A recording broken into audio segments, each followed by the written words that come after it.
The thing that most affiliates forget is that the data you gather for one campaign could make it even more successful for when you run the next one. And it Nice. could be for the exact same product owner.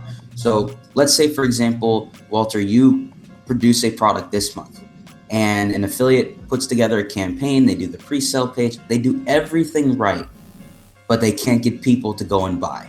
Well, it could just be the positioning of the offer, the way they've positioned it, or it could just be the targeting. But they need that data to figure out why things are happening the way they are. Right. And once they make the right, tuned audience, or they figure out how to position the offer, and they see that first sale come in, nothing is stopping them from running this exact same campaign 30 days later when you decide to do a relaunch or a new product or whatever it may be. They have the process down perfectly.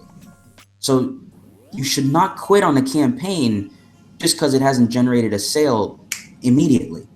Sometimes that data can give you something that can hit you, you can give you that golden nugget for the next campaign, or for something that will occur 2 or 3 weeks later.